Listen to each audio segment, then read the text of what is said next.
Peace and assalamu alaikum, family. This is your brother Malcolm Flex TV from Changing the Black Narrative.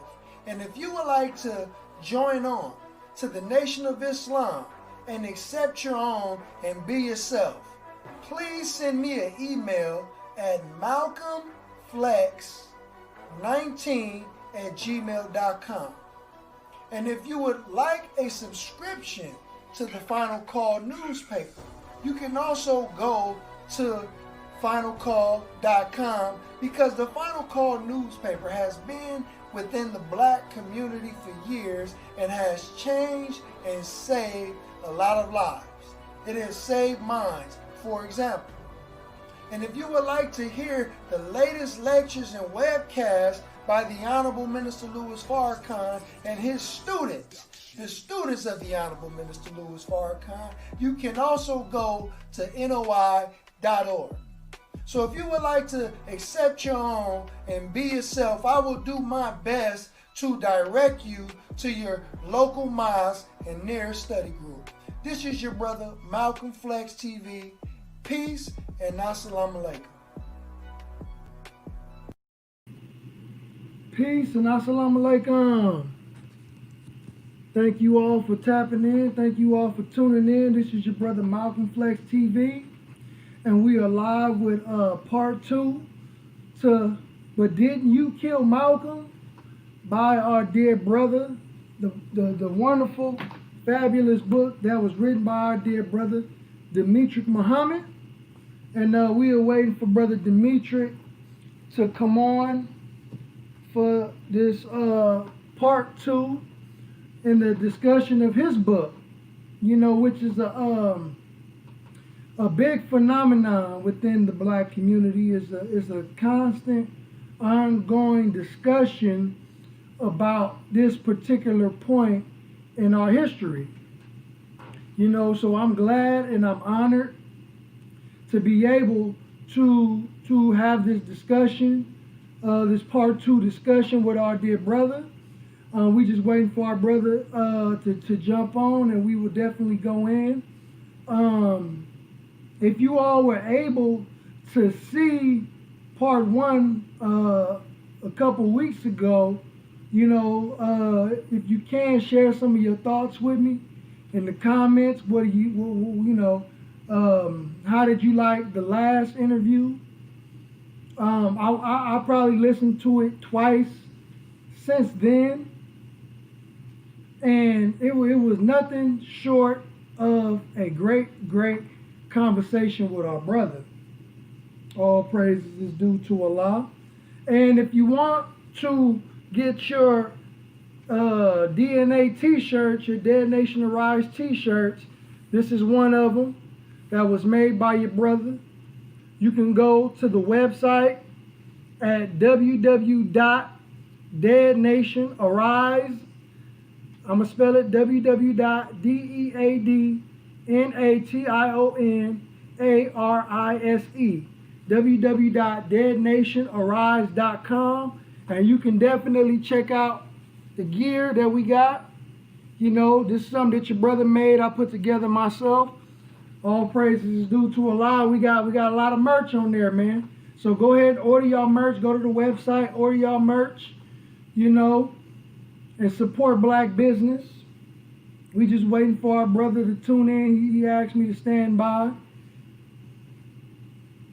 But yeah, you know, we live. We talking about the Malcolm X discussion. Last week, we basically, you know, was myth busting some of your common myths about the Nation of Islam in relation to brother Minister Malcolm, and we dealt, you know, with some of the slander that he said against his teacher, the Most Honorable Elijah Muhammad. We dealt with the ages of his wives. What else? We dealt with him going to Mecca a couple times and being around, quote unquote, you know, white Muslims. Yeah, we dealt with a lot of the narrative that's going around about Brother Malcolm. And you know, just recently, somebody posted a video, Brother Nuri, talking about it on the Breakfast Club. You know, and there's many people in in the comment sections, you know, still going on hating on the Nation of Islam, and it's sad. Walaikum salam, Sister Etosha. And it's sad that, you know, even in the face of empirical evidence and empirical documents, there's still disbelief. But without further ado, I would like to reintroduce my big brother to you all. You know, this is a brother who is very intelligent, highly intellectual, a very loyal student of the Honorable Minister Louis Farrakhan, you know, a very humble spirit, you know, and just a, you know, a fun brother to have a conversation with, man. It's, you know, it's nothing short but great when me and this brother have conversations. So without further ado, I would like to bring my brother on, Brother Demetric Muhammad. Salaam alaikum, sir. Walaikum salam, sir. How are you, my brother? I'm doing fine, dear brother. Can you hear me just fine, sir? I can hear you fine, my dear brother. Yes, sir. This week I didn't go. I'm not using my microphone this week because I was picking up a lot of feedback on the last video. So inshallah, I don't have that issue again this week. But we here now. We back at it again. That's right. I got my big brother. He introduced himself last week. We won't necessarily go into that, but before we begin, dear brother, is there anything that you would like to begin with? Well, I always like to begin with our salutations, where we invite the Spirit of Allah by offering expressions of gratitude to Allah. And as Muslims, we believe that whenever we endeavor to do anything of value or that is worthwhile and significant, we should always begin in the name of and seeking the help of Almighty God Allah. And so it is our way to begin in the name of Allah, the beneficent, the merciful, the all-wise, the true and the living God, to whom praise and thanks are forever due. We bear witness that there is no God except that Allah is God. And we bear witness that Muhammad is his messenger. I further bear witness that Allah appeared in the person of the great Mahdi, Master Fard Muhammad, here in America, and that he raised from among the ranks of Black people in America his messenger, his Messiah, the exalted Christ, the most honorable Elijah Muhammad. And I further bear witness that the Honorable Minister Louis Farrakhan is a divine reminder, servant, one among us, and also a Messiah in the midst of the people. And so my brother Alfonso, affectionately referred to as Malcolm Flex TV, thank you so much, and thank you for all of those who have graciously shared their time with us this evening as we prepare to discuss a very important subject entitled, But Didn't You Kill Malcolm? Myth Busting the Propaganda Against the Nation of Islam. All praise is due to Allah. And I would like to also open the name of Allah, who appeared to us in the person of Master Fard Muhammad. I thank him for raising one among us who is the exalted Christ, the most honorable Elijah Muhammad. I also like to bear witness that the Honorable Minister Louis Farrakhan is their divine warner, servant, teacher, and is our Messiah in our midst today. And I greet you all with the greeting words of peace and paradise of Assalamu alaikum. Wa alaikum. All praises is due to Allah. So yes, sir, let's get to it, black man. Now, this other part in your book, chapter 5, chapter 6, myth busting Malcolm's assassination, exposing the hidden hands, right? And you start off with kill Malcolm and blame the Nation of Islam. Let's talk about that, because it seems as if this strategy, I wouldn't necessarily say is working, but to some degree it is. You know, some, like I was saying earlier, some of our people in the face of empirical data, you know, still will run with that narrative, dear brother. You know, kind of explain, you know, that phenomenon within our community, that the enemy knows that they don't really have enough to indict the Honorable Minister Louis Farrakhan or indict the Most Honorable Elijah Muhammad when he was among us, but people still go with that narrative. Why? Well, my brother, that section, Kill Malcolm and Blame the Nation, we wanted to show that, you know, it is just emphatically clear that the most hated of all groups and the most hated of all movements in the history of America has been the Nation of Islam, primarily because in the Nation of Islam, you have the marriage between the idea of Black liberation and the idea of Islam. Black liberation has been fought against by the white power structure since the plantation days. And every strong Black leader, regardless to his professed religion, was always attacked and went through a wicked form of crucifixion. But you also had the fact that the religion of Islam has also been vehemently opposed and has been prohibited by law in the history of America. So in the Nation of Islam, you had the two most feared realities to the white power structure: the presence of the religion of Islam, which had always been identified as the dominant spiritual system of the Eastern world, the world predominated by Black, brown, red, and yellow people. And you also had the idea of Black liberation, which, to appreciate why Black liberation has always been a feared presence in America, is that, as the Honorable Minister Louis Farrakhan said it like this once, Brother Alfonso, he said, the white man of America is possessed of the mind of Cain. Cain in the Bible, in the book of Genesis, after he killed his brother Abel, he thought and he resigned within himself that because of the evil that he had done, he said, now every man that sees me will slay me. So Cain lived his whole life in fear of retaliation for the evil that he had done. So in that chapter, we discuss how it was important for the powers that be in the federal government, its law enforcement agency, as well as in the Jewish leadership, to destroy the Nation of Islam, to destroy the movement led by the Most Honorable Elijah Muhammad.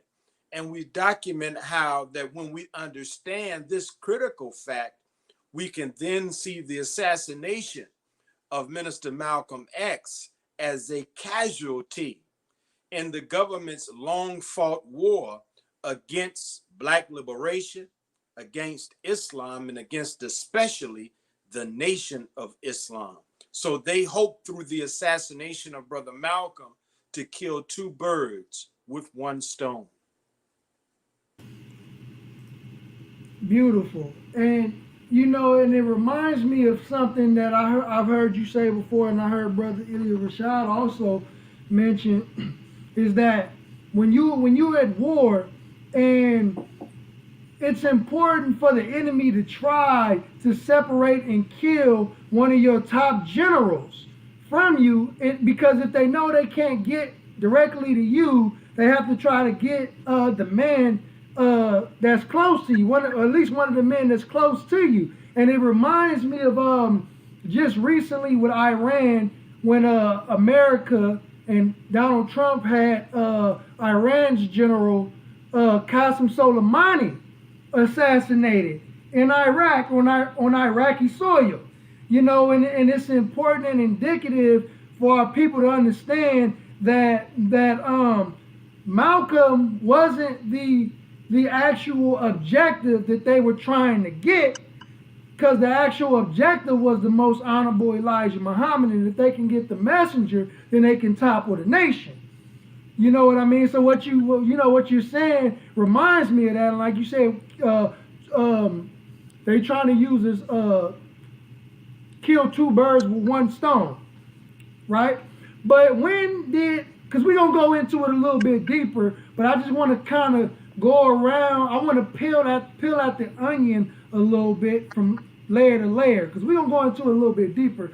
But my question is, okay, when did the Honorable Minister Louis Farrakhan name come up in the actual assassination of Brother Malcolm X? Brother Alfonso, very good question. Minister Farrakhan's name had never been raised as a suspect in the assassination of Malcolm X for nearly 30 years. The first time that this aspect of the propaganda campaign was employed is in 1994. And as we discussed previously, Minister Farrakhan at that time had been doing and achieving what nobody thought he could do and no one thought he could achieve. And that was to rebuild the work of the most honorable Elijah Muhammad, his beloved teacher.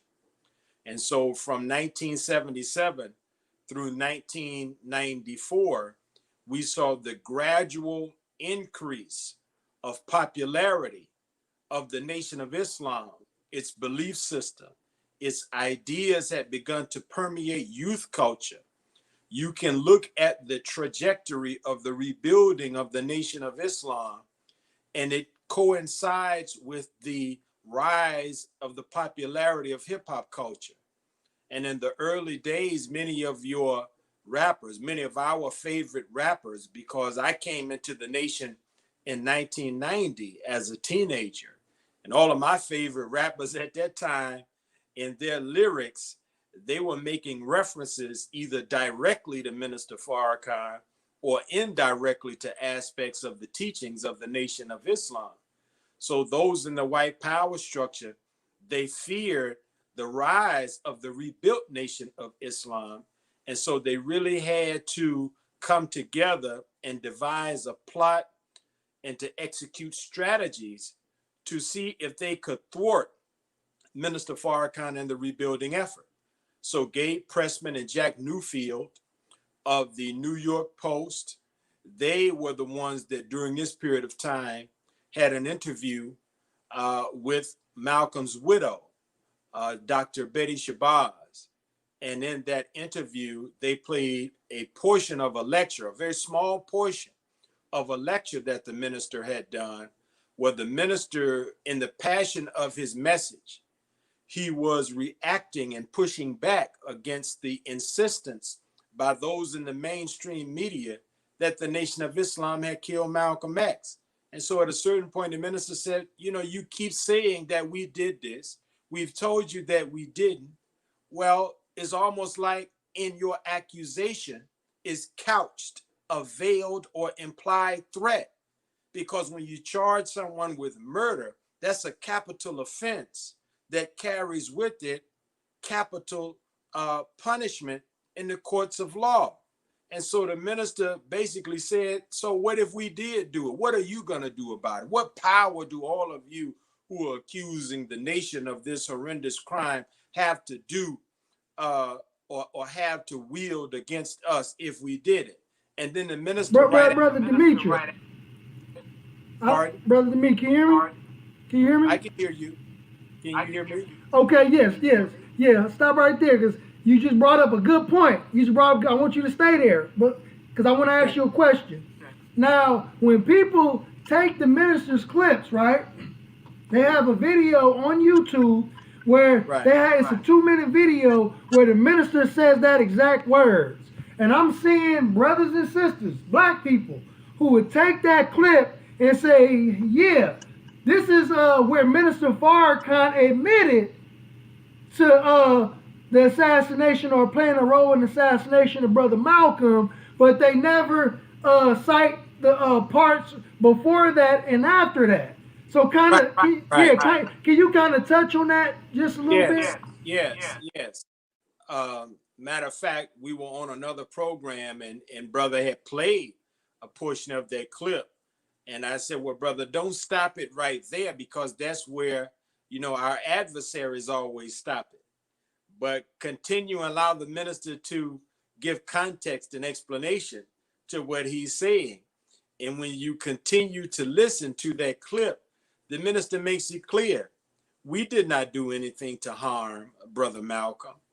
The Honorable Elijah Muhammad put us under strict orders. Leave Brother Malcolm alone.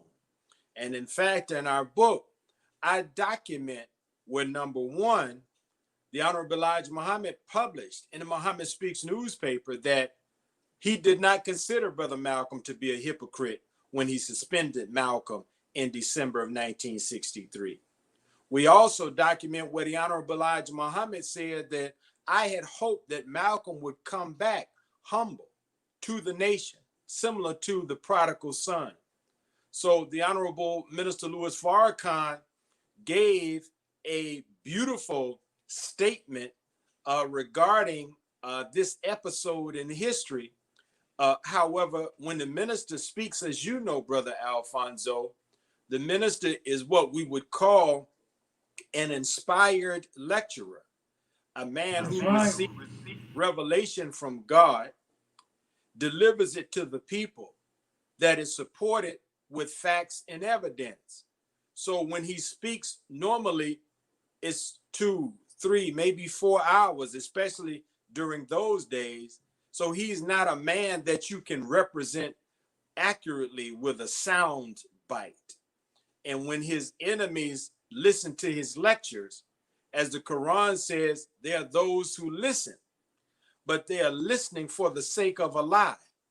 So when they listen to the minister, they're listening, trying to find what they can extract from a 3 or 4 hour message that they can use as a sound bite against the minister and against the nation. But I challenge anyone to go and listen to that message. It's on YouTube, it's in other platforms, and you'll see the minister has never admitted to something that he did not do. The minister is a man of truth. Why would he admit to participating in Malcolm's assassination when he has not participated in it? And when law enforcement agencies know that he has not participated in it, because had he participated in it, even up to this day, he could be arrested, because there is no statute of limitations on murder.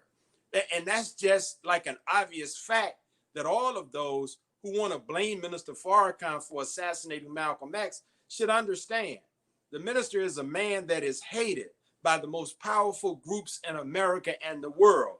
If they had something on him by which they could bring him into a court of law and convict him of a capital offense, such that he would be in prison forever, or he could either be lethally injected or put in the electric chair, I can assure you they would have done it long before now.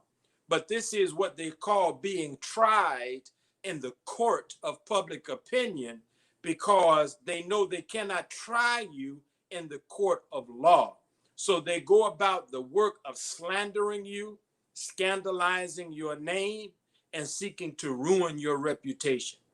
But Allah is God, and we bear witness that the minister has become even more popular now in the midst of the barrage of negative media attention that is thrown his way. So more and more we see the Honorable Minister Louis Farrakhan withstand what his enemies put on him.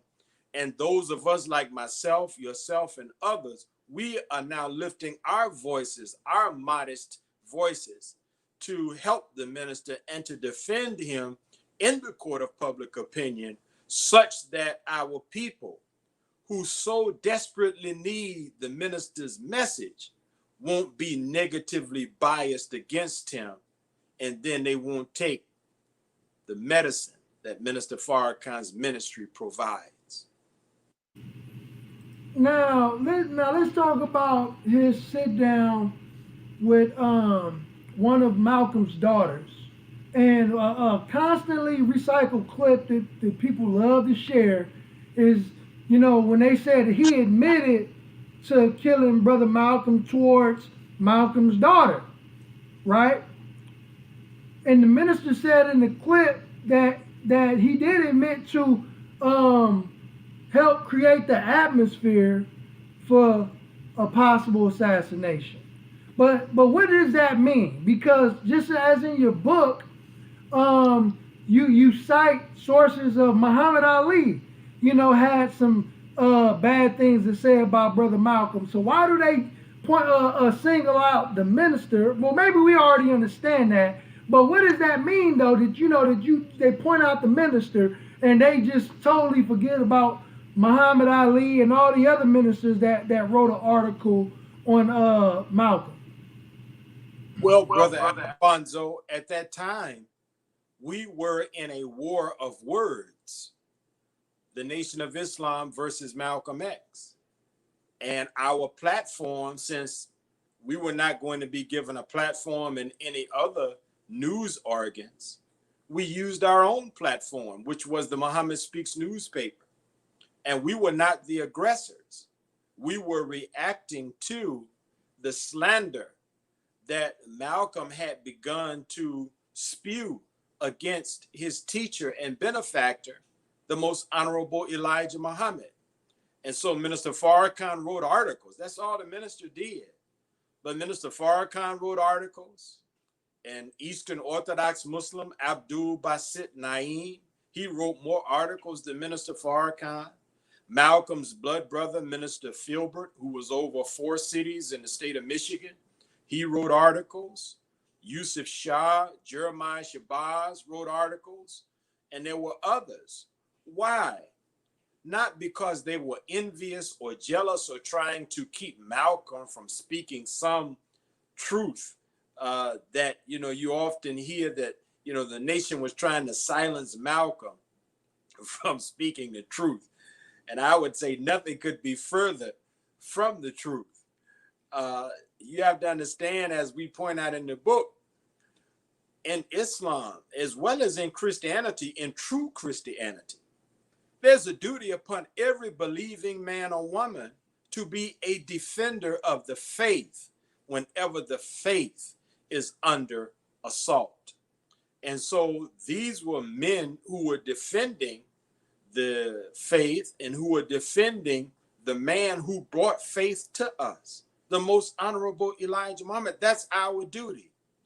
Brother Alfonso, there are certain Muslim groups who say that they are not 5 pillars of Islam, but they are instead 6 pillars of Islam, the 6th being jihad, or the duty that Allah places on the shoulders of the believing men and women to rise whenever the faith is being attacked, to defend that faith. And I think, as I pointed out the last time I was here, you can't go to Mecca for Hajj and not also go to Muzdalifah and pick up a stone and hurl it at Satan. So that's a principle that is inculcated in the religion of Islam, that when our belief, when our faith is under assault, and when the man whom is God's messenger is also under assault, we rise. And if you fight with words, we fight you with words. If you want to take it physical, we'll take it physical. We are commanded in the Quran never to be the aggressor, but to fight with those who fight with us. And at that time, Brother Malcolm was fighting with words, and we were fighting with words. So the minister spoke into a charged atmosphere. And so his words were a part of the atmosphere. But as we document, if we're going to talk about those who spoke words, those who wrote words that also created that atmosphere, there are other people and other groups that we have to look at that up until the publication of my book have not been looked at. All praises due to Allah. Great answer. So, now we understand the enemy's reasons and purposes for trying to do what they do. Now let's get to the actual facts. Who were some of the people alleged to be involved? Okay, let's talk about Thomas Hagen and the brothers who were falsely accused of killing Malcolm? Well, as you know, the only admitted killer of Brother Malcolm is a man by the name of Thomas Hagen, aka Talmadge Hayer. He's the only person that has ever come forward to say, I was one of the shooters. So his testimony in that regard and the statements that he has made are very important because no one else has ever stepped forward to admit that they were part of it. So Mr. Hagen, as the only admitted killer who participated, as basically, when you look at all of the evidence, he was basically kind of a patsy that was being used by the complex forces from the American government and Jewish political organizations to help carry out this assassination along with others against Malcolm X so that Malcolm could be killed and the nation could be blamed. But over and over again, Mr. Hayer has exonerated the nation. He has exonerated the two brothers who were arrested, who were part of Mosque number 7 at that time, Norman 3X Butler, Thomas 15X Johnson. At that time, that's what their names were. And they were not even at the Audubon Ballroom. I document in my book the statements of Herman Porter, who was a part of Malcolm's OAAU. And he said that Malcolm had pointed out those two brothers in the Amsterdam newspaper days before they had their event at the Audubon Ballroom and said, if you ever see these men, told us if you ever see these brothers, don't allow them in. So he said that there's no way those two men who served 20 plus years in prison for a crime that they did not commit, there's no way that they were even present. Talmadge Hayer says they didn't participate. Malcolm's inner circle said they were not there. So the question arises, why was it so important for the authorities to arrest members of Mosque number 7 when they knew they were innocent? Even Benjamin Kareem, who was Malcolm's assistant minister, who opened up the meeting that day with an introductory lecture and remarks, he wasn't even allowed to testify that those two brothers were not present that day. And all of this points to the fact, Brother Alfonso, that from the very start, it was determined that Malcolm would be killed and the blame would be laying at the Nation of Islam. The last thing I will say on that is this. When Brother Talmadge Hayer was being released from prison, they asked him one more time, did the Nation of Islam put you up to killing Malcolm? Now, at this point, this is a man that really doesn't have any more allegiance to the nation. He's a man that really is seeking to be free from prison. And we can understand if he would be willing to say whatever he thought would help the authorities to free him. He's in a particular position. He want to get out. He's going up for parole. And so they asked him, did the nation put you up to do it? Did they give you the command, the instruction to kill Malcolm X? He said, no, we did this on our own. And so when you have that type of facts that does not get airtime, it does not get front page headlines, that lets us know that those that talk about the assassination of Malcolm X, they're not interested in the truth. They're only interested in perpetuate a narrative that blames the Nation of Islam because they don't want the Nation of Islam to grow, to thrive, and to ultimately capture the hearts and minds of America. And just to read that comment that brother just mentioned, there was a CNN article that was put out because Thomas Hager was getting paroled, and he had met with the parole board, and the parole board asked him the question. They said, did they receive orders from the Nation of Islam to carry out the killing? And he responded, I can't say that anyone in the Nation of Islam gave us the idea or instructed us to do it. We did this ourselves for the most part. Yes, Hagen told the parole board, so the brother is 100% right. So it doesn't make sense, like the brother said, that the brother had no longer had a allegiance or a relationship with the Nation of Islam, and he helped exonerated two brothers out of New York, for who had done 20 years, right? And then he named four other people that he said were his conspirators, right? So let's kind of talk about that, brother Demetric, and how when he did that, the DA didn't want to pick up the case again. Why is that? Like why when Thomas Hagen named four other people, they refused to reinvestigate the case? Well, what we can draw as a conclusion is that to reopen or to pursue, and what you're describing, just to be clear, is an affidavit. It's actually two affidavits that were secured by Imam Nuruddin in the prison where Talmadge Hayer was being held in 1978. And in these affidavits, he lists the names, occupations, and locations of his co-conspirators.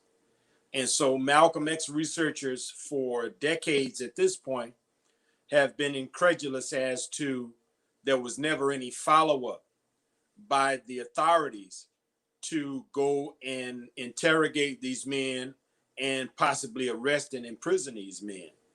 And the conclusion that, I have drawn is because, it would not make sense for the government at that point to go after persons that they knew from the start were involved in the assassination, and that they were party to either hiring or organizing or protecting or all of the above for all of these years. They had the narrative, they had the story that they wanted the public to believe, and they, after the trial, they tied it all up in a neat bow, and it was left out there for the people to see Malcolm as dead, having been killed by members of the nation. And so that is the narrative or the story that the authorities have pushed and that many people believe. You can go to any number of high school textbooks or popular biographies and periodicals, and that has basically been the official story. Malcolm X was gunned down by rival Muslims from the Nation of Islam. And so there's no motive then, once you have succeeded in your propaganda campaign, of going and digging into that, because you run the risk of overexposing your previously hidden hand. And that's why in chapter 6, we talk about exposing the hidden hands, because the Nation of Islam has had to carry as a burden the assassination of Malcolm X, because the real killers have remained hidden. All praises due to Allah. And here's a quote that's in the back of your book by Sarah Mitchell. Sarah Mitchell was the secretary of Malcolm X, revealing the contents of Malcolm's last conversation. And she said, quote, "During his final hours, Malcolm spoke of plans for explaining to the general public how hasty and mistaken he had been in accusing black Muslims of bombing his home. He said, 'You won't find a single instance where Muslim men ever moved to attack women and children. I know their tactics and their limitations. And I'm telling you, things happened to me these past weeks ago beyond the realm of the Muslims.' Malcolm was convinced that a conspired maneuver was already in motion whereby if anything happened to him, Elijah and his organization would be blamed, right? And I notice a lot of people overlook this point from Malcolm's former secretary, and the statement that he also made in the movie, almost the same thing. And my thing is, you know, we are accused for firebombing a home that already belonged to the Nation of Islam, and they had also legally won in court. They won the court battle against Malcolm. So to me, it doesn't make sense for any member of the Nation of Islam to bomb a home that belongs to the Nation of Islam. Plus, you know, Malcolm was poisoned in Cairo. Let's kind of talk about that real quick, beloved, because again, this point by Sarah Mitchell is constantly overlooked. So what are your thoughts on that? I was blessed to actually meet and spend several hours with Miss Mitchell before she passed away maybe a year or two ago. And she was a very delightful elder sister to meet and to engage with. She's very important. She's very important because Malcolm raised the subject of secretaries in his slander against his teacher, the Honorable Elijah Muhammad, which now makes his secretary fair game in the process of vetting the truth. And it just so happens that his secretary exonerates and gives lie to the theory that the Nation of Islam killed Malcolm X. We say that's the last conversation because she was the last person that Malcolm spoke to before he went out on stage. Malcolm was in the wings or backstage getting ready to go on stage. And so Miss Mitchell was there. Out in the at the rostrum or at the podium was Minister Benjamin Kareem, Benjamin 2X Goodman, as he was known in those days. Both of them talk about the Nation of Islam's innocence, and we document their statements. Miss Mitchell is one of those sources that is what we call in research, historical research, a primary source. She wrote a monograph called Shepherd of the Black Sheep. And when we secured her monograph, we could read of some of her last moments with Minister Malcolm and how he had, based upon the things that was happening to him, he had come to a conclusion that it was not the nation that was seeking to kill him. He was poisoned at a restaurant in Egypt. His stomach had to be pumped. And it was reported that Malcolm saw a waiter in a restaurant in Egypt that he recognized from New York.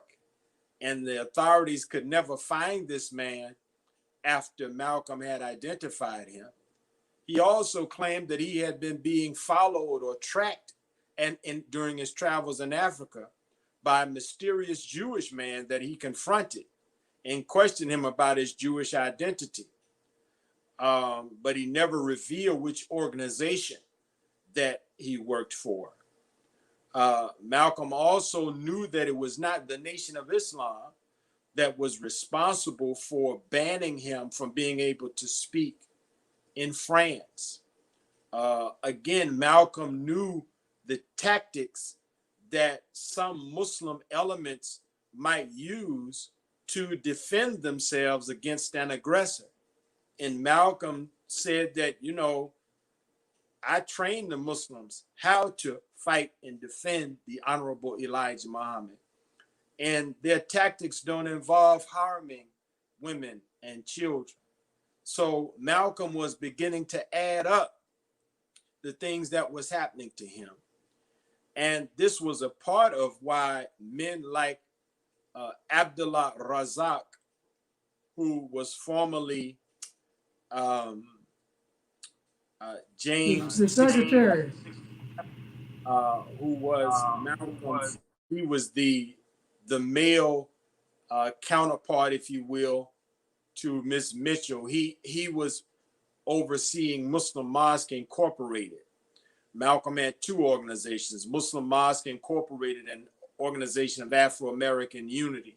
So some of those who wanted to follow Malcolm as a spiritual leader, they were under the umbrella of Muslim Mosque Incorporated. And some of these were people who left Mosque Number 7 to go and follow Malcolm when he defected from the nation. Then he had the OAAU, that people came under that umbrella who were more or less the secular youth activists who wanted to follow Malcolm as a political leader. And so Brother Abdullah Razak is very candid in saying that, you know, based upon what he knew of Brother Malcolm and his thinking in his final days, that Malcolm was going to make a return to the nation. And we see what Sarah Mitchell said, that the day that he was assassinated, and this is why that day is very important, because that's one aspect of what Malcolm was going to say that day. Malcolm was going to, number one, say, I have been wrong. The nation is not trying to kill me. There are things that have happened to me internationally and domestically that do not bear the imprint of Nation of Islam involvement. That's number one, which is major, earth-shattering revelation that he was not permitted to make.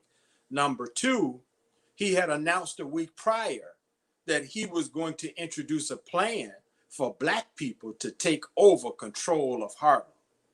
This, as you see in my book, was a very concerning to the Jewish community, who, even though they had left Harlem to actually live in other neighborhoods, once upon a time, Harlem, New York, and this may surprise a lot of people, but once upon a time, Harlem, New York had the third largest Jewish population of anywhere in the world. And even though they had moved out over time from Harlem, they were still the merchants, the landlords, the shopkeepers. And Malcolm was one of those who criticized how Jewish merchants set up shop in Harlem, and at the end of the day, took all of the money that they made in Harlem out of Harlem to build their neighborhoods and their communities. And so Malcolm was going to introduce a plan to disrupt the economic exploitation of Black people in Harlem that by and large was predominated by Jewish merchants in Harlem. And we cannot ignore that when we talk about the elements, the hidden hands that went into Malcolm's assassination. Praise be to Allah. And another thing that a lot of people don't even know, I found a couple articles. I'm not sure, I think I shared it with you, Brother Demetric, but I still have them, that there was actually an assassination attempt on Malcolm by the New York Police Department when the brother shared homes with Secretary Brother Ali, and the New York Police Department thought Malcolm was upstairs in his office, and they rushed upstairs to the office and shot through the office door, you know, hoping that he was behind the door in his office and his wife and his children was in the other room. So a lot of people don't know that there was another attempt on Malcolm's life, and it had nothing to do with the Nation of Islam. That's right. Right. But I wanted to ask you, there's a very popular video on YouTube that by our brother Dick Gregory, Baba Dick Gregory, and he's given a description of Malcolm's assassination out of Freedom of Information Act, and he said that the CIA rented out the Audubon Ballroom a week prior to Malcolm's assassination, and Malcolm's bodyguard, Gene I don't know why Robert, he's Gene Roberts. Gene Roberts said that that when they was at the Audubon Ballroom, they basically did a dry run as like there was an attempt then on Malcolm's life. But Brother Dick Gregory said that the CIA was shooting down at Malcolm. So what are your thoughts on that? Because looking at some of the autopsy reports, I didn't necessarily get that or what Dick Gregory said looking at the documents, but what are your thoughts on that? And touch on the Gene Roberts part as well. Sure. I've always, Dick Gregory has been someone that is an honored member of the Black community. He's an elder, and he was a contemporary of Brother Malcolm, meaning that he knew Malcolm and he lived during the period of time that we are discussing. So on certain subjects, he is a great source. However, when we get into certain things like this that he shared, the key in historical research is documentation. And I have not been able to document, neither has it been my mission to document the narratives that our dear brother, may Allah be pleased with him, Dick Gregory, shared. And so, we have to, put it in its own category, as a narrative from the writings and the sayings of Dick Gregory. What has been important for me, because this is such a controversial subject and an important subject, has been able to remain disciplined in presenting that which I can document. There's an old saying that my dear brother, friend, and mentor in the ministry told me many years ago. He's the Southwest Regional Representative of the Honorable Minister Louis Farrakhan and a PhD in urban planning, Dr. Abdul Halim Muhammad. And he said it like this. He said, brother, documentation beats conversation. And so I try to abide by that as an overarching principle. I add his statement to something the Honorable Minister Louis Farrakhan said to me and to the research group. He gave to us a story, Brother Alfonso. He said once upon a time he had went out over the rostrum and made a particular statement. And when he came back to the home of the Honorable Elijah Muhammad, the Honorable Elijah Muhammad asked him, where did he get that information from that was contained in the statement that he made? And he told the Honorable Elijah Muhammad that he had gotten it from the New York Times. And the Honorable Elijah Muhammad told him, brother, if you got that information from the New York Times, then tell the people that you got it from the New York Times. Because if the New York Times is lying and you don't tell the people that you got it from the New York Times, then you will be held accountable for the lie that the New York Times has made, even though you're a man that Allah have raised up to speak the truth. So the minister said attribution of sources is the key to historical research. So I cannot source a lot of the things that people say and become popular on YouTube. Unfortunately, for all the good that YouTube does, it still cannot substitute, it still cannot replace fact checking.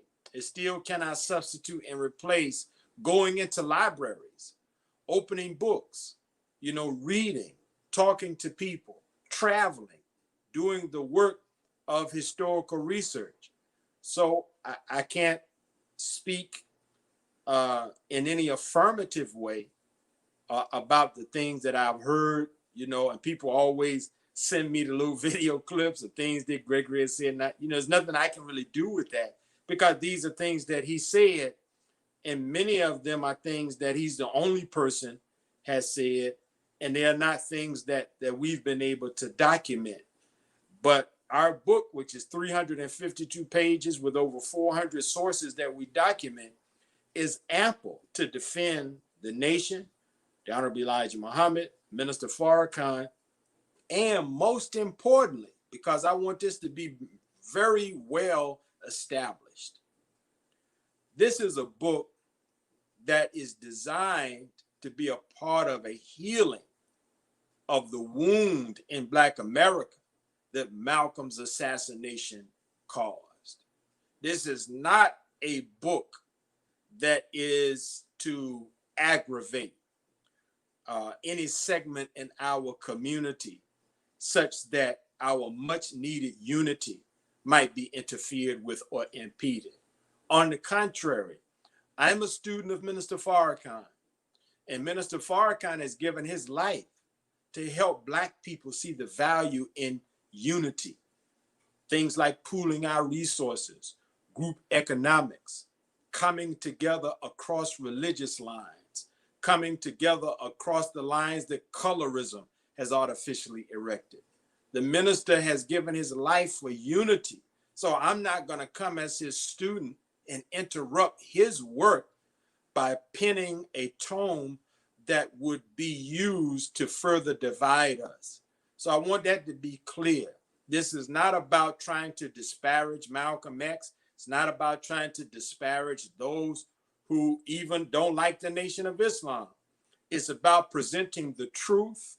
It's about presenting facts that have been ignored and overlooked.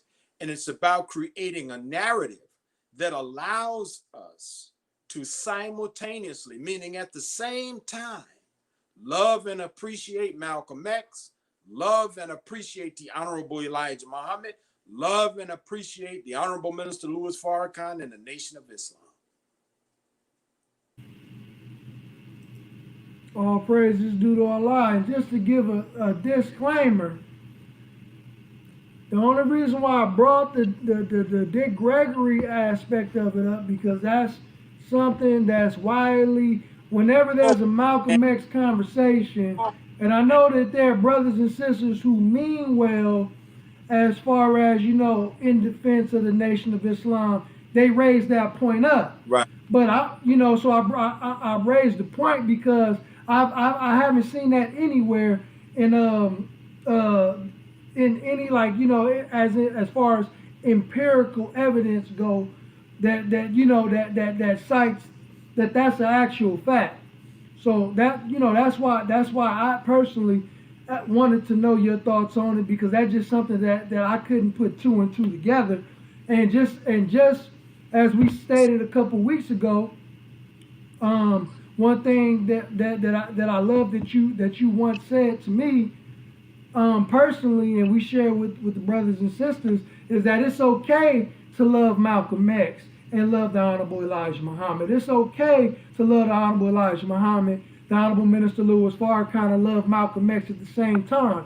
Why? Because the Honorable Minister Louis Farrakhan has always taught us to respect and revere our pioneers and those who came before us. And that's why at Savior's Day, he raised up all of the brothers and sisters on the banner to Noble Drew Ali, Marcus Garvey, Frederick Douglass, Khalid Abdul Muhammad, Malcolm X, the Honorable Elijah Muhammad, etc., because this is the type of people that the Honorable Minister Louis Farrakhan is raising up today, and that's the people of integrity and the people of good character. So, we got to raise this point, because we don't want brothers and sisters to think just because we speaking it from the Nation of Islam's perspective that we're here to bash or degrade Brother Minister Malcolm X. And it's important that we use the term brother, because I remember in the 90s, the federal government, they tried to set up sister Kabila Shabazz, and with one of their FBI agents by the name of Michael Fitzpatrick. And there was a meeting of the minds of the Honorable Minister Louis Farrakhan and Dr. Sister Betty Shabazz. Brother Demetric, can you talk about that event that took place that showed the solidarity between both communities and the enemy's plot to cause further division? That was a magnificent achievement that was born out of Minister Farrakhan's love for the family of Malcolm X. And it became a fundraiser. It grew out of an idea that, you know, the nation and Black America could raise money to help in Kubila's legal defense. And according to Russell Rickford, who wrote the biography of Dr. Betty Shabazz, that event raised about $250,000 for Malcolm's daughter, who was being charged with attempting to assassinate Minister Farrakhan. The media tried to say to Minister Farrakhan that it was a stroke of political genius for him to do what he did. But the minister rebuffed such notions. He said to say that this was a stroke of political genius denies the quality of my heart.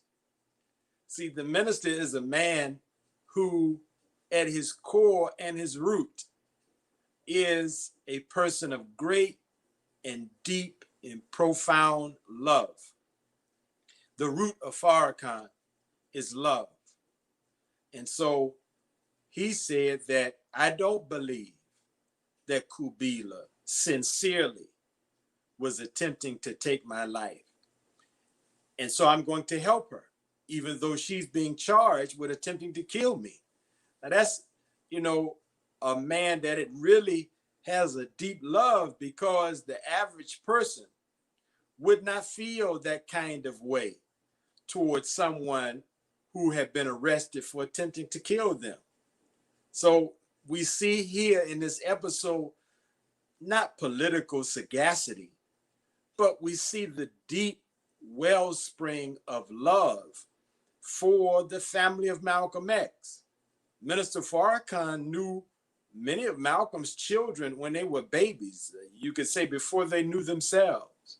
And that's why I always argue, we can't deal with this sensitive subject unless we understand that the ordeal between Malcolm X and the Honorable Elijah Muhammad, that was the breaking up of a group of people who were a large family, a national family. And even though we were national in scope and our footprint is national, international even, you can come in the nation and still feel a closeness as though you're not separated by many miles. When I was blessed to be with you in San Diego, I did not feel that I was meeting a brother from thousands of miles away. I felt that I was meeting a brother that I see every day. That's because right. That is what the Honorable Elijah Muhammad teachings do to us. It makes us to love each other. And so it's hurtful when the bond of love and brotherhood is broken. But if love was ever really present, love can and love frequently returns if there is no interference. In the case of Malcolm X, the government and the Anti-Defamation League of B'nai B'rith, they were interfering. They did not want to see rapprochement. They did not want to see reconciliation. They did not want to see a return of Malcolm to the nation. So once they separated Malcolm from the nation, which they boasted about in internal Cointelpro memos, they said that we created the factionalism that separated Malcolm from Elijah. And they celebrated it as an example of successful counterintelligence activities. It became a model. And I have gone so far as to say that in the 90s and the 2000s, when we began to hear presidents and government officials speak of working to create regime change in foreign countries, I say they perfected and mastered those strategies of regime change in foreign countries by experimenting on creating regime changes in the domestic arena where Black leaders and Black organizations are concerned. And so Wow. that meant that the Apollo in 1994, that went a long way toward the healing of this wound in Black America, because Betty Shabazz came together with Minister Farrakhan, the Malcolmites and the Black nationalists came together with the Nation of Islam, and we were arm in arm with one another, and we were optimistic that if we could get over this emotional episode, this psychological wound, that the future would be bright for us working together in what Dr. King would sometimes refer to as operational unity. So that was a great night, and we include the transcript of the minister's message that night, and we include the transcript of the minister's message the day after at Mosque number 7 in Harlem in our book, which is available at researchminister.com, and it was recently made available at finalcall.com. So there are now two sources from which you can get our brand new book, But Didn't You Kill Malcolm? Researchminister.com and finalcall.com. And you know what bothers me about this whole situation? Because when we dealing with first-hand sources, when we dealing with people who are actually involved, when we deal with people who's actually been around, you know, we got people like Sister Atala. You know, she comes right out and says, you know, my father wasn't killed by the Nation of Islam. We have Dr. Betty Shabazz meeting physically in the physical with the Honorable Minister Louis Farrakhan and the nation gave the ministers praise. Huh? Ilyasas, I'm sorry, my apologies. And giving the minister praise at the Apollo Theater. Then we have brothers who were there that day, Brother James Smalls, Brother Dr. Reggie. You know, I spoke to them personally. They were also present and told me about the love that was present in the room that night. You know what I mean? And just those brothers describing it and showing their love for the Honorable Minister Louis Farrakhan, the nation, and just had nothing but great words. And it's sad that people who don't have first-hand knowledge, you know, would be like if you got your Malcolmites, you got like the third, fourth generation Malcolmites. And what they like to do is try to peel back the scab of these old wounds that was created back in the 60s when Minister Farrakhan and Dr. Betty Shabazz should have sewn together the wound, right? We got brothers and sisters still peeling back the scab of uncivility, you know what I mean, and charges with a crime that the government can't even pin us on. And that's, to me, that's very self-hating to me. I don't know how other people may take it, but it just seems like some of us have such a white supremacist attitude that I can't love my brother or sister despite our differences. So it becomes very vitriolic between Nation of Islam and those who claim they're for Malcolm. You know what I mean? I don't know. What's your thoughts on that, brother? I think that there are those who are involved in the discussions of Malcolm's assassination, who are involved in it not because they love Black people. See, one of the things, again, and I go back to this because the minister is so misunderstood, is that Minister Farrakhan is motivated out of love.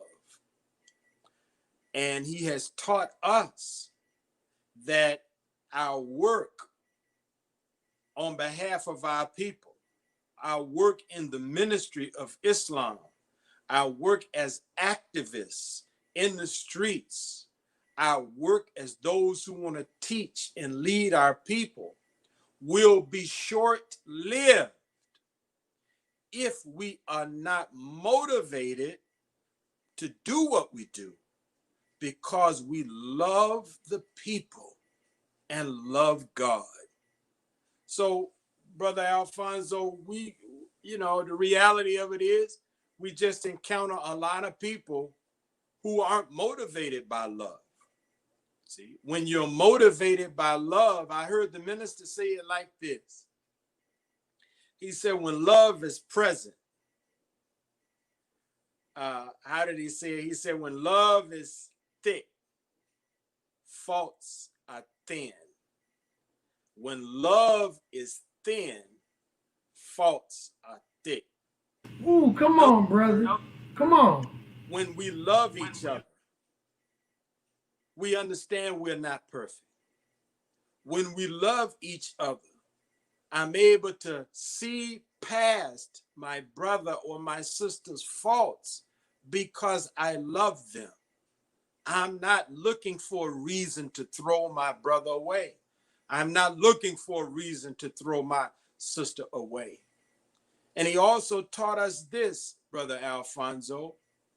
He said there's a principle inherent in the teachings of the Honorable Elijah Muhammad when the Honorable Elijah Muhammad said that the original black man traveled all over his home planet, which is the earth, and he chose the best part of the earth for himself.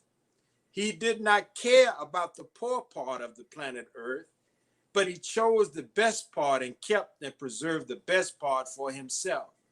He says, so since we are human beings created from the earth, well, our bone is from the stone of the earth, our blood is from the water of the earth, our flesh is from the soil of the earth. He said then that every man or woman is an earth in a miniature form.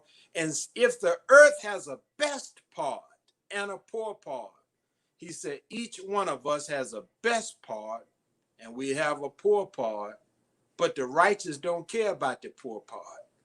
The righteous settle upon the best part of their brothers and sisters. And so we have to learn these aspects of character development along with gaining knowledge of self. See, YouTube often gives us a lot of different types of knowledge, and some of it, quite frankly, is unworthy of us. But even the worthy knowledge that we would gain from YouTube or from listening to lectures or from reading books has to be married to character development.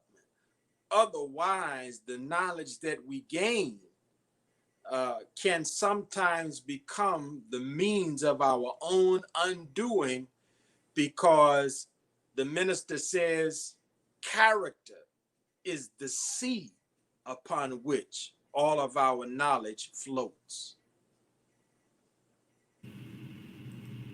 All praises due to Allah. Brother over here teaching, especially when he said the part about where the minister said where there's a love, faults are thin, but where is a little love, faults are thick. That was powerful. I'm using that tonight, brother.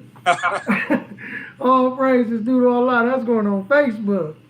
All praises due to Allah. Brother, you have to give me 1 second. I got to turn off a pot of beans. Hang on 1 Oh second. yeah, go ahead, brother. Get that bean soup together. Praise be to Allah. This is a fire conversation, family. And inshallah, if brother can take some questions, y'all can call in. I think somebody was calling. I'm not sure, but I didn't want to take the call while brother was speaking, and I just want to be respectful of the brother's time. If you want to call in, you can call in. And the number is definitely on the screen if you would like to call in.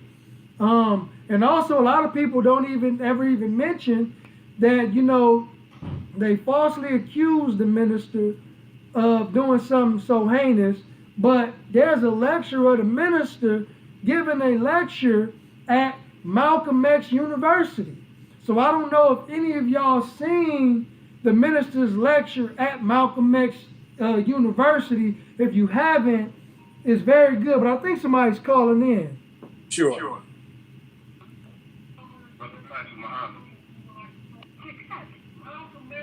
Peace and assalamu alaikum. You live on Malcolm Flex TV.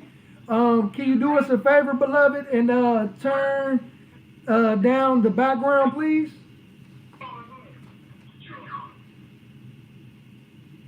Yes, sir. Yes, sir. Assalamu alaikum, Brother Patrick.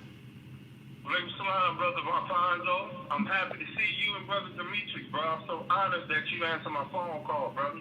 All praises due to Allah, black man. Did you would you like to make a comment, or did you have any questions for our speaker, Brother Demetric, tonight? Well, yes, I like to make I want to ask him a question. Can I ask it now? Yes, sir, absolutely. He's listening. Well, let me say this. I heard Minister Farrakhan said this about, and I'm paraphrasing it. Let me paraphrase it. I heard him say that concerning Malcolm X, and he was saying himself that he said that if he was to say something in opposition to anyone of this community that he leads, that he's in charge in, our people will respond to that, but he don't do that. And I'm thinking about how the Ku Klux Klan and other hatred groups had said things first, and then there was an action behind the very things that they said. Mm-hmm. And in the history of the Honorable Elijah Muhammad and the Honorable Louis Farrakhan, even Malcolm X, the things that they said that caused our people to get riled up, to get inspired, and so on and so forth, no one ever moved out to do anything violently towards anyone. And I'm wondering, what is it that what do you call that when somebody can say something and call somebody to do something? Because I'm saying, if the Honorable Elijah Muhammad or the Honorable Louis Farrakhan is responsible for the death of Malcolm and the way that they teach our people, why haven't we respond in the way that other groups that's hateful towards us have? Do you understand it? Did that make sense? Yes, you understand this question, Brother Demetric? I'm quite sure I understand it. Maybe you can clarify a little bit more. Yeah, you want to clarify a little bit more, dear brother?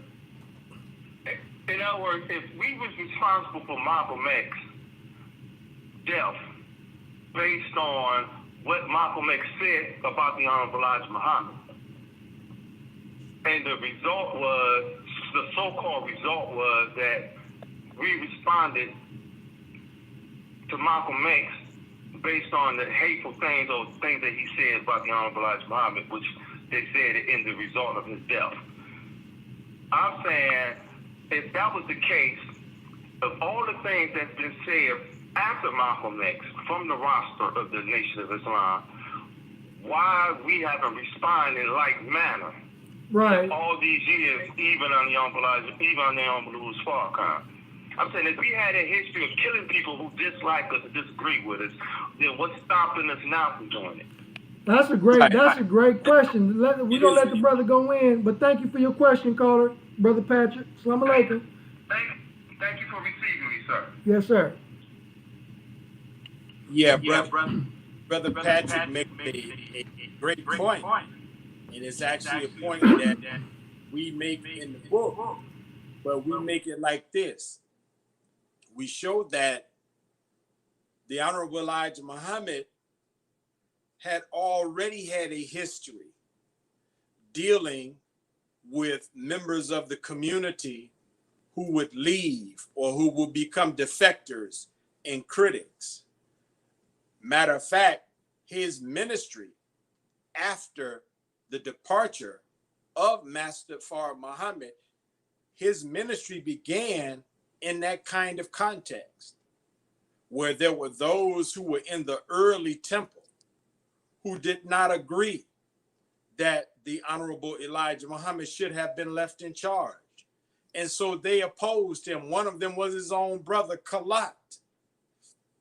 Now, this is important because it helps us to understand the mind and the thinking and the philosophy of the Honorable Elijah Muhammad toward defectors and dissidents, if you will. At that time, the Honorable Elijah Muhammad did not take those who were loyal to him and fight against those who were opposing him. He told Minister Farrakhan he just separated and departed from amongst them. He basically fled that hostile environment to continue his mission, hoping that in time, those who opposed him, and they were really opposing the choice of the Savior, Master Fard Muhammad, of him, because he was chosen by Master Fard Muhammad to sit in his seat and to be the leader of the nation and his messenger. He said that he hoped that time would bring them around such that he would be able to teach them. He did not retaliate against them. Elijah Muhammad is a man, and he was a man also at that time, who never wanted to hurt Black people. I gotta emphasize this because my brother brings up a good point, and we make this point in the book in rich detail, showing that from the beginning days of the nation, Elijah Muhammad's leadership was tested by dissidents and those inside of the community at that time who opposed him. And at no point did you ever see the Honorable Elijah Muhammad using violence to settle the score. So my brother is on point. That's not our way. You know, we believe in freedom. We believe in freedom of speech. We want freedom of speech. So if there are those out there who want to use their freedom of speech to speak against us, they have the freedom to do it. And we can speak against them. We have the freedom to do it. We're not going to allow you to physically aggress us. You know, if you physically fight us, then we are permitted in our religion to physically fight you. But as long as you arguing with your words, then we will argue with a superior word. For the Holy Quran says to us, O you who believe, argue with the people by that which is best. The Holy Quran says to us, argue in the best of manner, using wisdom and beautiful preaching. So our Quran gives us guidance on how to engage even with our enemies, even with hypocrites, even with devils and jinn. And if you remember, you never saw the Honorable Elijah Muhammad go anywhere without his Holy Quran. He was not seen at the rostrum with other books of scholars and writers. You didn't even really see him with the Bible, even though he spoke sometimes with a commanding knowledge of the Bible. But the book that he carried with him that he said was his authority was that Holy Quran. And so the Quran gives us guidance in all affairs. And so we don't worry about those who speak against us. No. The Honorable Elijah Muhammad told Minister Farrakhan this, brother. When the minister was upset that some newspapers were saying negative things about his beloved teacher, he said, brother, you know, if they curse me out line by line on the front page in large print, they would be only helping me because every knock is a boost. See? So that's not our way to go after people and violently because they say things we don't agree with. And you know, I think that's a beautiful response to that because I understand where the brother is coming from with that because anytime, you know, black people who dislike us for some reason, they go straight to that. Oh, y'all only beat up on black people. Y'all only kill black people. Like we just some black mafioso, group that's just here to intimidate black people, which is weird to me, But I understand where the brother is coming from with that, but it's something that I want to talk to you about as well, because in regards to Malcolm and Thomas Hagen, one thing I noticed people always try to say that we were in cahoots or connected with the FBI on the assassination of Malcolm. Even Brother Rahman, who did the documentary, said the same thing. But my thing is with the whole Thomas Hagen piece is, okay, if the man was supposed to be a member of the Nation of Islam, and the Honorable Elijah Muhammad is the actual leader, the spiritual leader of the Nation of Islam, and he gave a direct order and command to his followers to leave Malcolm X alone.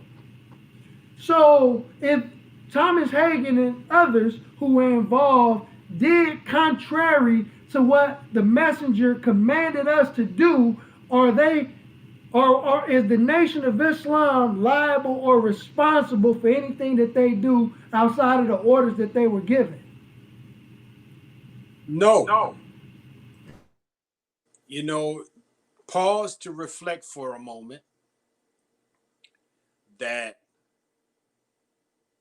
often it is the case, and this goes back to a point I made earlier that talks about how Islam has always been fought against and considered persona non grata in America. Often is the case, Brother Alfonso, that the whole group of Muslims are held accountable and responsible and are blamed for the actions of individual Muslims. This standard is not applied anywhere else. If that was the case, then all throughout your 6 o'clock evening news, they would have to talk to you about the crimes that have been committed in your city, and they would have to use the adjective a Christian rapist, a Christian murderer, a Christian thief, a Christian gangbanger, a Christian pedophile, a Christian scammer. See? But you never hear them use that language. However, if the assailants who have been rapists, murderers, thieves, pedophiles, etc., are Muslim, their religion is associated with their crime as though their religion teaches them to commit those crimes. So there's a double standard here that's really, really unfair. And that's at the root of the point that you're making, because our teaching is we only fight with those who fight with us. Our teaching is we are never the aggressor. And in this specific case, instructions were given. Leave Brother Malcolm alone. See, so now as far as the Nation of Islam is concerned, that's the yardstick by which the Nation of Islam is to be measured. Now, if Thomas Hagen and some other brothers determined to violate that, that's on them. That's not on the Honorable Elijah Muhammad. It's not on the Nation of Islam.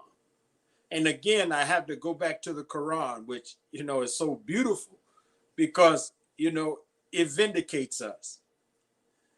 There's a passage in the Holy Quran where Allah comforted Muhammad, peace be upon him, because Muhammad was grieved at a certain point in his ministry that those who had joined his movement and who had become believers in Islam, some of them were falling back and returning to the former life of sin and ignorance that they had known prior to coming to believe in Allah and him as Allah's messenger. And so Allah comforted his prophet by saying these words, as I paraphrase. He said, "O Muhammad, I have not raised you as a watcher over the people. I have only raised you to clearly deliver the message to them." See, he had to lift the weight of Come on, disappointment from the shoulders of Muhammad, because he loved his people. And when he saw them, after professing faith, go back and commit sins, he felt responsible. And Allah said, "No, son, that's not your child. I haven't raised you to be a watcher over them. You're not to be a micromanager of their affairs. No, teach them the good word that I revealed to you." And that then places them in the valley of decision. See, because once you know right, then the responsibility is on you to do right. So the Honorable Elijah Muhammad is innocent of any sins, any crimes, any wrongdoings of any of us that claim to be his students or followers. But it just so happens, in the case of the assassination of Malcolm X, we see that there were people who were in the nation, who have been sent into the nation to be agents, primarily of two kinds. Informants, meaning they run back and tell the FBI and the ADL everything that we're doing. And the more dangerous agent, the agent provocateur. The agent provocateur is the kind of agent who is embedded in an organization that has the authority to commit crimes in the name of the organization that he has been implanted in, all for the purpose of the authorities having a legal justification to take down and destroy that organization. And so these are part of the history of what the government did to destroy the Honorable Elijah Muhammad and the Nation of Islam, to destroy the Black Panther Party, to destroy SNCC, to destroy CORE, even to destroy street organizations or gangs like the Bloods and the Crips and the Vice Lords and Gangster Disciples. This is standard operating procedure, the use of persons to come in and pretend that they are down with the movement, but they have been sent in to commit crimes.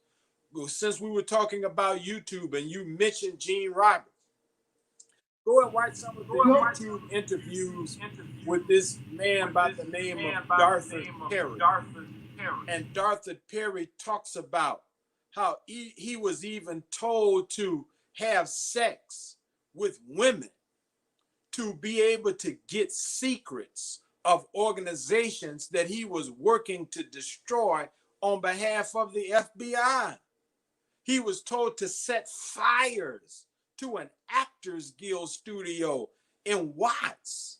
Why? Because the government did not like this actor's studio.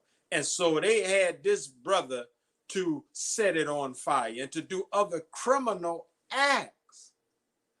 You mentioned Gene Roberts. Gene Roberts was implicated. He was on the scene at the assassination of Malcolm X because he was a part of the New York Police Department's Bureau of Special Service Investigation, BOSSI, in their efforts to destroy Malcolm and the nation. He was literally giving Malcolm CPR, which some in the medical profession say that's the wrong first aid to give a person that is bleeding out from gunshot wounds. He was also implicated later down the timeline of history when the New York chapter of the Black Panther Party was in court, and he revealed that he was actually a police officer. Surprised everybody because they thought that's just Brother Gene. You know, so when we are talking about crimes by members of certain revolutionary organizations or black liberation organizations, we have to always put an asterisk by that, because we don't know if these were crimes committed by legitimate members or by persons who went through the membership process to become a legitimate member, but they did that at the insistence or as a part of their job working for some governmental organization or entity. And it's beautiful that we talking about that. And we really didn't mention J. Edgar Hoover and the counterintelligence program by name. But let's talk about, their destabilization of black organizations, and how effective they were in assassinating Martin Luther King Jr. and Brother Minister Malcolm X, because you mentioned it in your book. So let's kind of talk about that as well. J. Edgar Hoover carried out, since the beginning days of his membership in the FBI, various campaigns against black leadership. The first black leader that he sought to take down was the Honorable Marcus Mosiah Garvey. So J. Edgar Hoover goes all the way back there. He was a Muslim Shriner, but he was also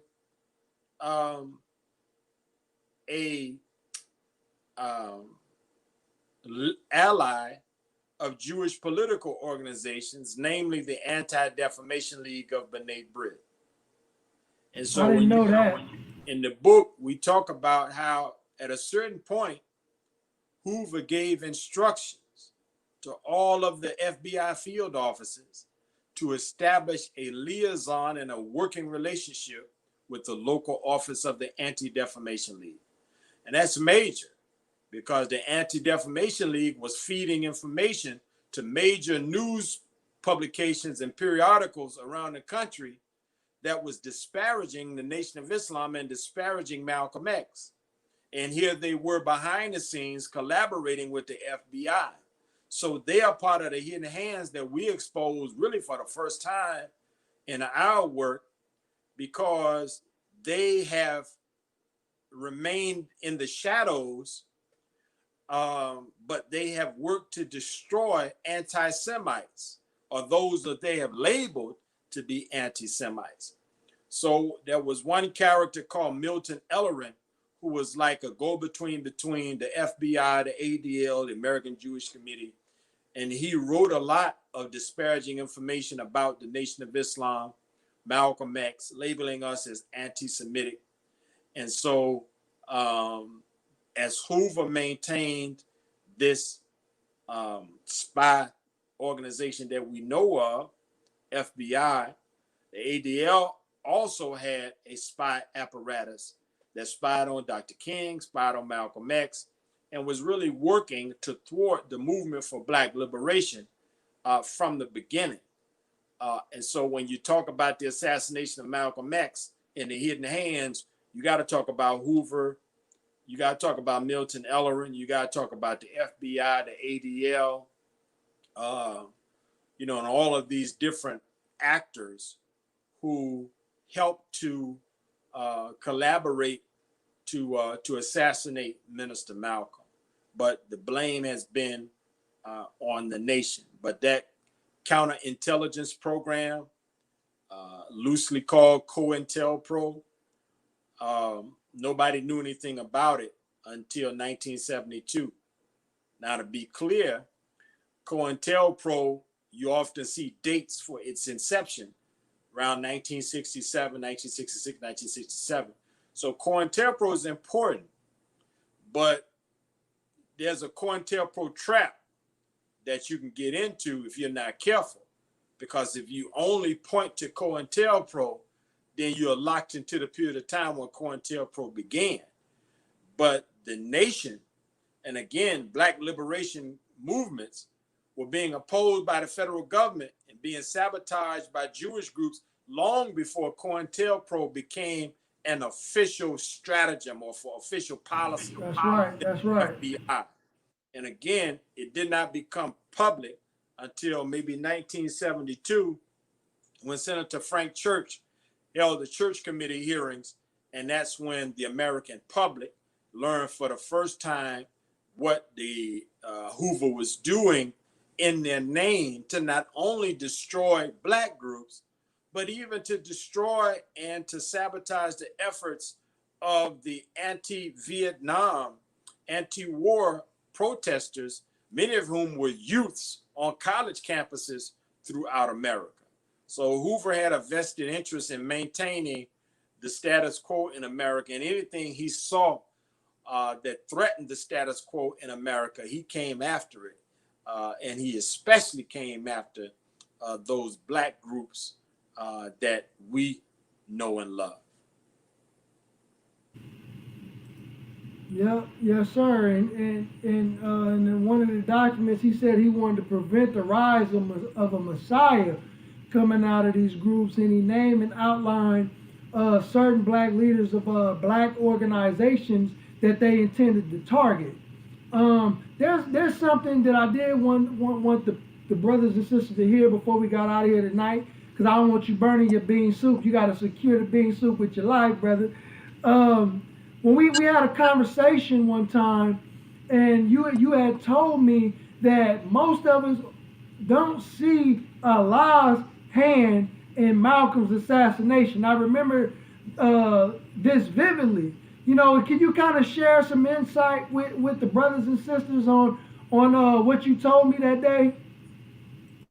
Sure. I mean, I can't get into all of it, but I'll touch it. You know,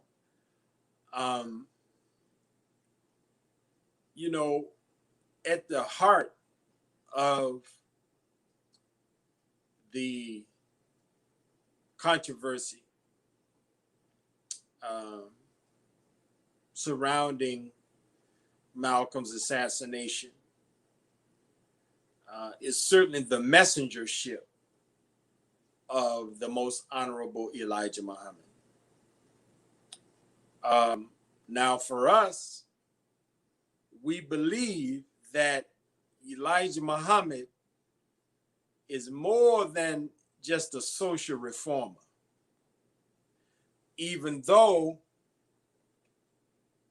there are people who say he was just a social reformer, and I would argue with them that who has the power to reform society except a man or woman who is empowered by the Spirit and the authority of God. So even though you might want to minimize, who the Honorable Elijah Muhammad is by reducing him in your own mind to just a social reformer of black people, you can't reform society, especially to the degree that Elijah Muhammad reformed black people, unless you are empowered by the Spirit of God and authorized by God to do it as his messenger. But we believe he is the messenger of Allah, even though, quite frankly, that is the lowest of his titles. But that's at the heart of this controversy. Now, I raise that because of this. If Elijah Muhammad is the messenger of Allah, if his work among black people was ordained by Allah,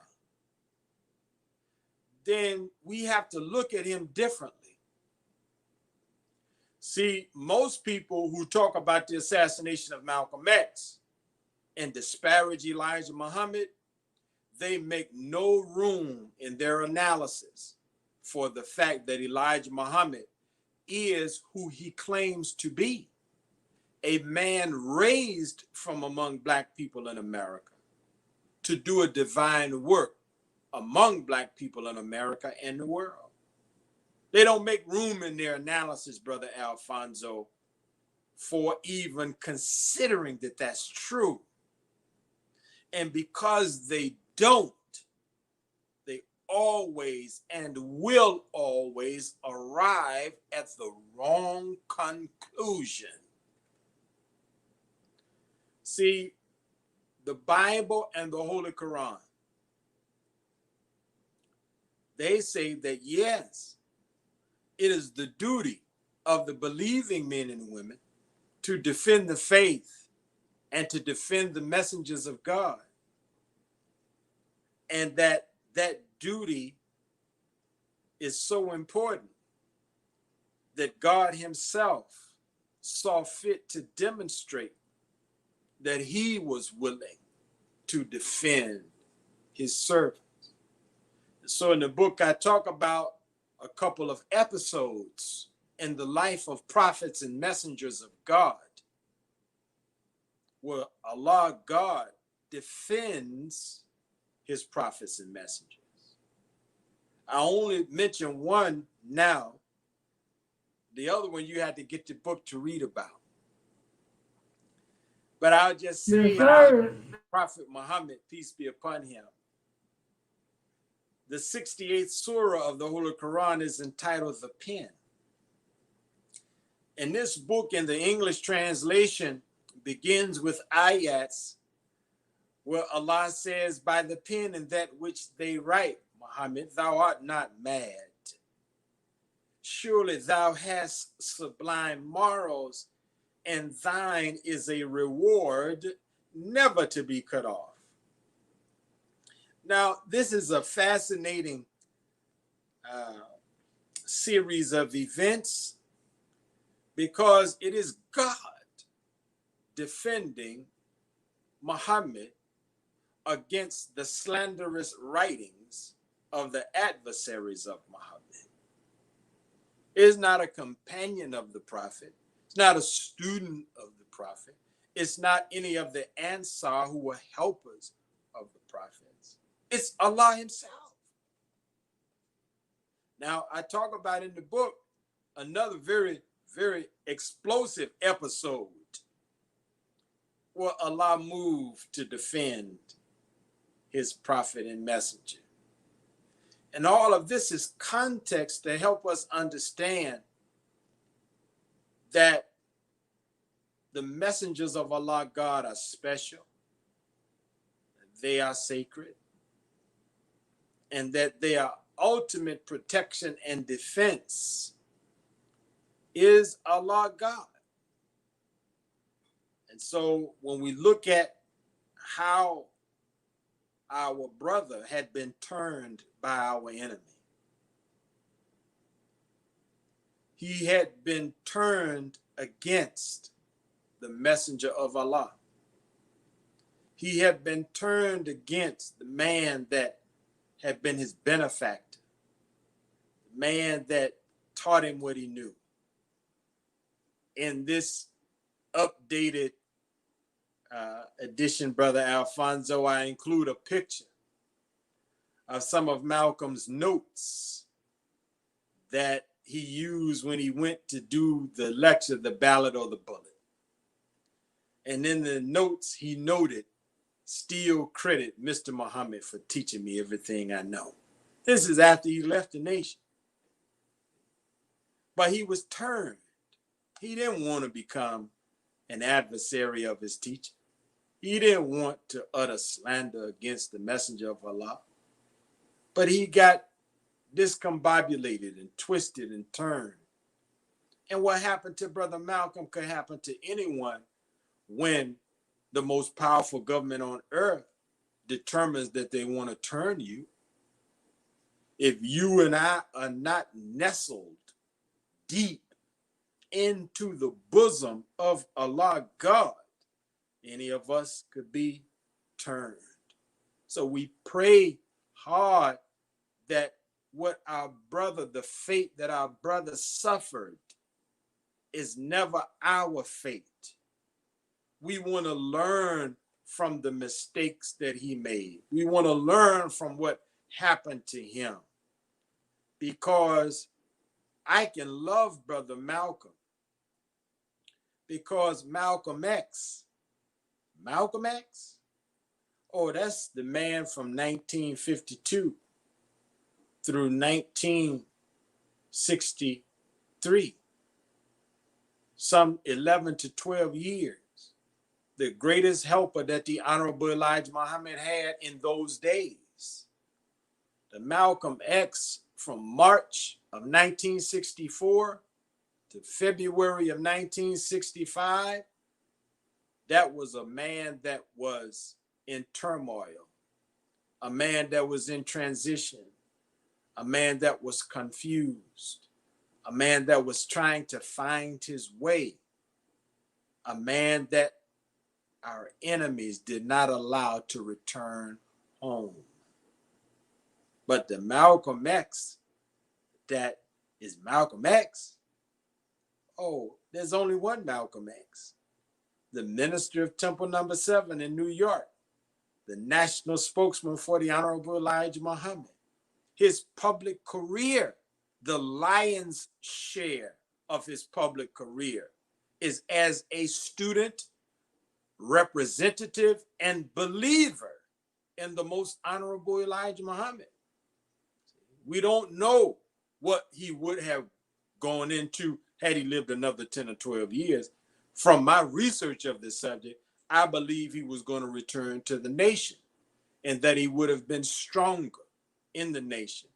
And I would just say, you know, just to prove how the Honorable Elijah Muhammad did not want any harm to come to Malcolm, because he told Minister Farrakhan, said that if Malcolm returns, brother, before I put him on the rostrum again, I'm going to put him in charge of the nation's businesses. See, so... Wow, I never knew that. I never knew that. Yes, sir. So people who run their mouth trying to suggest that Elijah Muhammad wanted Malcolm dead, they don't know what they're talking about. Or they do know, but they are deliberately seeking to further the divide and the wounds that are in Black America. They are mischief makers. And I'm not here to make mischief. I'm here to use whatever gifts, skills, and abilities that Allah has given to me to help Minister Farrakhan heal the wounds among our people. Where people who love Malcolm, they don't feel they can embrace Elijah Muhammad, Louis Farrakhan, and the Nation of Islam. And even some of us who love Elijah Muhammad, Louis Farrakhan, and the Nation of Islam, we can't find no value in Malcolm because of how he ended his life. But as I prove in the book, how he really ended his life was that he ended his life realizing his teacher was not out to kill him. His death, as he told Alex Haley, is bigger than the nation. He told his sister Ella Collins, if I die, we'd probably be at the hands of the CIA. He began to talk to people in his inner circle because, again, Malcolm was evolving. Malcolm was twisting and turning, and he was moving in the direction of new information and new knowledge he was gaining. But before he could begin to make real overtures toward the Honorable Elijah Muhammad and the nation, the government determined that it was time for them to execute that which they had been planning and take our brother's life. And to all the slick brothers and sisters, this ain't no sales pitch. We ain't here playing and twisting up information. All this stuff you can find in our dear brother Demetric's book, and it is well professionally, scholarly, documented evidence and information and testimony within this book. Family, it's all in this book right here. You know, if you and pardon the expression, are too lazy to do the research yourself, here are the cheat codes. of what actually went down between our dear brother Minister Malcolm and the Nation of Islam. So, we are 2 hours in. We are getting ready to end this. Dear brother Demetric, where can our viewers find your book? And would you also like to close out so we can end this session? Well, please go and get the book at researchminister.com, researchminister.com, researchminister.com. Go get the book. And I just want to say thank you, Brother Alfonso, for taking up this subject, being generous with your platform and your time to allow us to come on and to get into some of the details of it. It is very much appreciated, and we appreciate those that have devoted time with us on their Tuesday evening, where they could have been doing something else. But we appreciate you being on with us tonight. We pray that you consider it time well spent. We pray that you have learned and that you have been edified and educated, and that you feel a little bit more at ease, because one of the things that I've grown to appreciate is that the defense of the truth is actually a pastoral act, because when the truth is being attacked, it causes stress in the mind of believing men and women. And so when we come to defend the truth, we relieve the stress that builds in the mind of believing men and women, because that which they believe in is being attacked. So it is my prayer that our effort to vindicate the invincible truth of the most honorable Elijah Muhammad and the honorable Louis Farrakhan brings a modicum of peace and ease to the breast of the sincere believer. So we thank you all for being with us tonight. And it is our prayer that Allah will continue to guide each and every one of us in the light of understanding, and that he will protect us and our families as we move into the next days, weeks, months, and years of our respective lives. So thank you, my dear brother. Assalamu alaikum. Thank you as well, dear brother. You're so generous. You're so humble. You know, brother's always responsive. You know, brother, as a matter of fact, brother hit me up and said, brother, when we going to do this? You know, so I just felt that, you know, it was my duty to do this, and it is an honor to have you on this platform, because it's not just my platform. This is our platform, and we do this for the people, you know, because that's what it's about. It's not just about just one or two individuals. It's about a nation, and that's why we wearing these Nation of Islam shirts. So go to www.deadnationarise.com and go and get your merch. And again, we like to thank you all, the viewers, for showing up, tuning in, taking notes. And if you came late into the video, then just go ahead and watch the replay. So this is Malcolm Flex TV. Peace and assalamu alaikum, family. Wa alaikum salam.